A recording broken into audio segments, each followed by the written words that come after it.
My name is Danil Снегирев. I am a second-year student of the pediatric faculty. The topic of my report is Pokrovskaya Magdalina Petrovna and her contribution to medicine.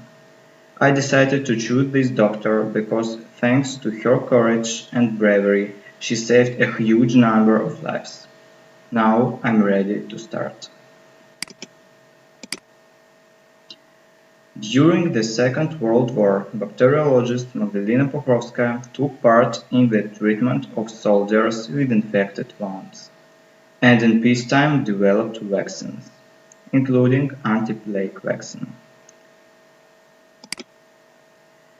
Pokrovskaya was born in 1909 in the Saratov region in a poor family.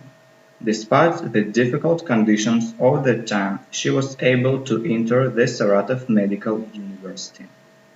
In 1923, Magdalena Petrovna successfully graduated and began working as a bacteriologist. One of her main scientific interests was a disease called the plague. Pokrovskaya and her colleagues studied the natural causes of the plague, but she wanted not only to control outbreaks of the disease and create an effective vaccine against the dangerous disease. Magdalena Petrovna hoped to develop a vaccine with the help of bacteriophages, viruses that infect bacterial cells. Experiments began in 1929, and after 5 years of laboratory testing, the vaccine was ready. Pokrovskaya created a smooth AMP bacillus unable to infect. The doctor believed she found a reliable, good weapon against the plague.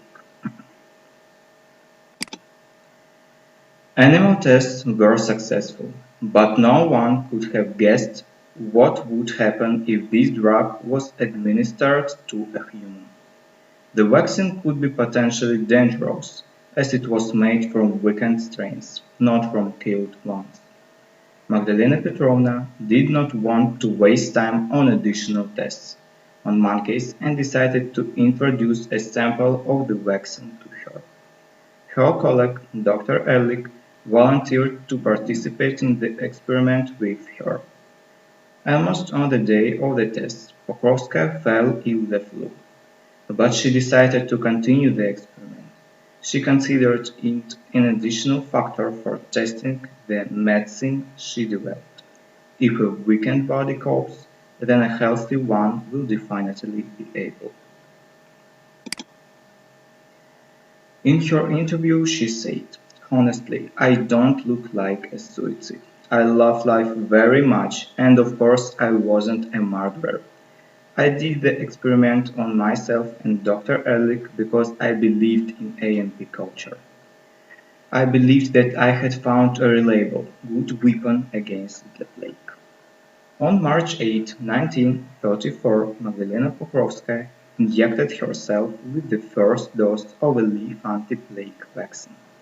In the evening, her temperature rose to 37 degrees and then exceeded 38 degrees.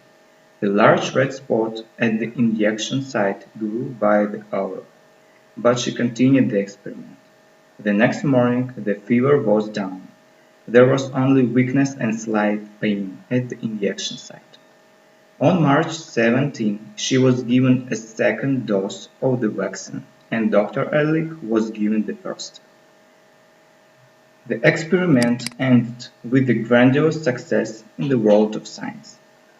The first vaccine against plague was created. The doctor was going to continue testing with bacteriophages and believed that scientists needed to bravely look for new ways. Magdalena Petrovna made a huge contribution to the development of medicine. She created the vaccine at the risk of her life. For a long time she tried to help people and succeeded. Her name will forever remain in history, and people will be always grateful for her work done. Dear expert, thank you for taking the time to listen to me. I'm looking forward to the results.